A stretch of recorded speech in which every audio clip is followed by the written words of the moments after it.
Hello, my wonderful friends. Megas here, back in book club. We're in Circe, chapter 17 and 18. We got Princess here. Where you going, girl?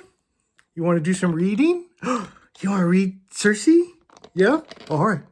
Wow, so much happened in 2 chapters. Circe knows it's about time for Odysseus to sail away, right? And she wants to fall down and beg, don't go. But she says, a golden goddess doesn't beg. And now she's going to try to woo him over, let the island kind of do the begging for her. And whenever you see my pink highlights, mwah, that's the most beautiful writing in my books. It says, I let the island plead for me. Instead, speaking with its eloquent beauty, each day the stones shed more of their icy chill, and the blossoms swelled. We ate picnics on the green grass. We walked on the sun-warmed sand and swam in the bright bay. I took him to the shade of an apple tree so that the scent would waft over him while we slept. I unrolled all of Aya's wonderful wonders like a rug before him, and I saw him begin to waver. I bet he did. Can you imagine living on that perfect island with lions and wolves, and your girlfriend is a goddess? I bet he might be kicking around the idea of sticking around. She says, the shutters were open. It must have rained in the night, I thought. The air drifted in, felt washed and very clear. Each sound, bird trills, fluttering leaves, the hush of waves hung in the air like a chime. I dressed and followed that glory outside. The wind rippled past me like a lyre note, and my own breath seemed to pipe in harmony. So, do you love the writing? Are you loving this book? Oh my God, I love everything about this. So Apollo comes to her with a prophecy. Sometimes I wish we're all sitting in a room so I could pick your brains, but you guys are good about going to the comments and explaining things to me I missed. You guys, I've read this book so many times, but there's some things I have a hard time putting together. Like, what am I missing? So Apollo comes with a prophecy. Why? Why would Apollo himself come with a prophecy to Circe, a nymph, about Odysseus, a human? I don't get it, right? And Circe has a heck of a time with this prophecy. First, was that funny? He's talking to her, and he's kind of putting her down and maybe taking some jabs at her, but his voice is so angelic, right, that it doesn't even sound like he is. How glorious of a voice is that? And then when he hears Circe's voice, he's like, oh, can you try not to talk? And she's all like, how dare you tell me what to do on my island, And then he kind of gets her to her knees. I don't understand exactly what's taking place here, but somehow as she's getting this prophecy, the wind is sucked out of her lungs, and she has to eat some Molly to get back up, and she's all, how dare you abuse me on my own island? So a lot of this, I read it, multiple times. I don't fully understand what's going on. It wouldn't be the prophecy that would do that, right? So was Apollo just humbling her, getting her down on her knees because she was saying, like, don't tell me what to do on my island or something?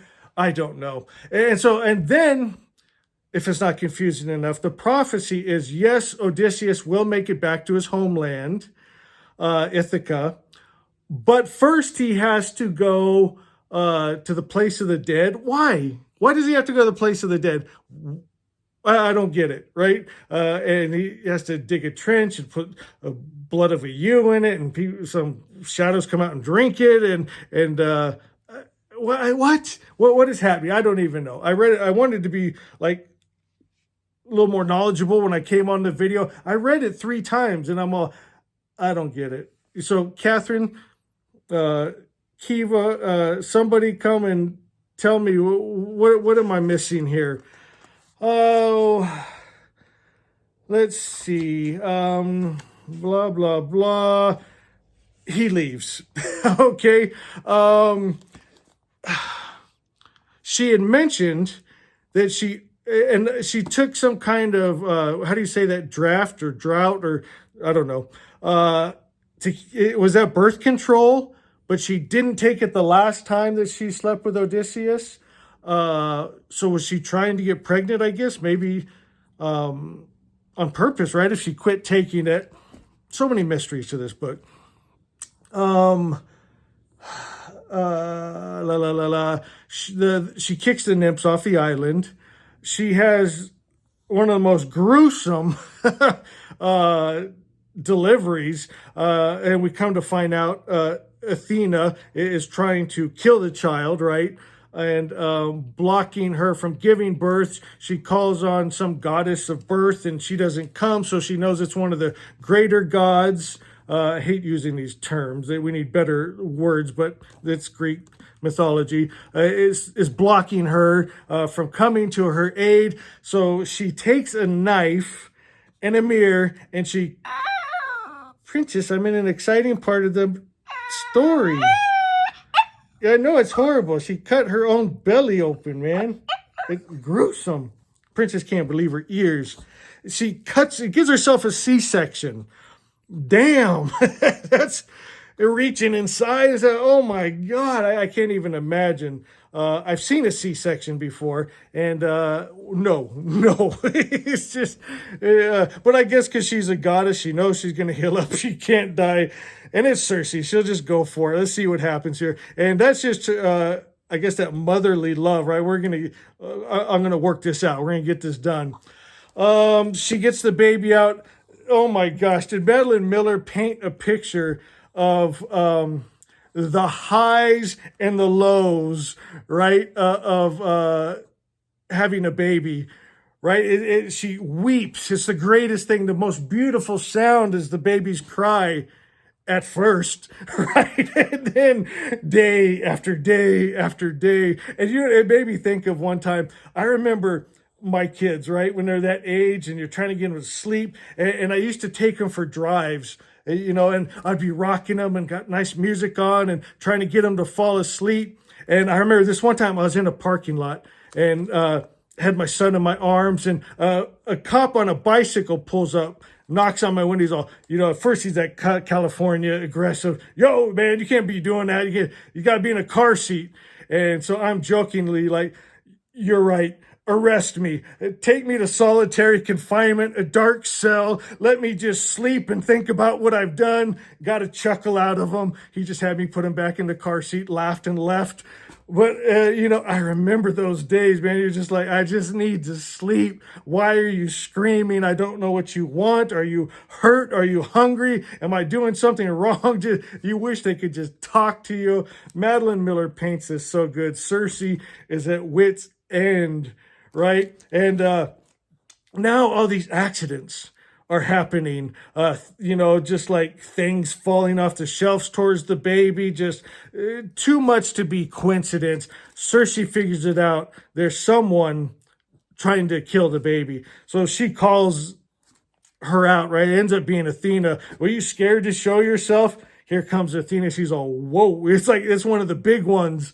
And Athena's trying to get the baby from her, making threats. But Circe starts to realize, wait a minute, you're the god of war, goddess of war, standing there with your spears and swords, and, and I'm just a nymph here. What's wrong with this picture? Why didn't you just do what you came to do? She figured out something else is going on, and then she gets smart. And so Athena's thinking, okay, the fates won't let me kill the baby right out, but maybe I could just kill Circe. Circe's smart. She says, you kill me, you might start Olympian Titan war. I'd think twice about that. And then Athena leaves, and I loved how it ended. Circe's getting her mojo back. Remember last time she was so cocky, right? Who dare come against Circe? And then she got humbled, unfortunately. And sometimes for people, that's it. They're done, right? Circe, she's like, you don't know what I'm capable of. She doesn't even know yet exactly, but she just feels it in her. And that's that whole mama bear thing coming out. She'll take care of business, whatever needs to be done, whatever she has to do. So what a fun couple chapters, guys. Go to the comments. Let me know. I love you.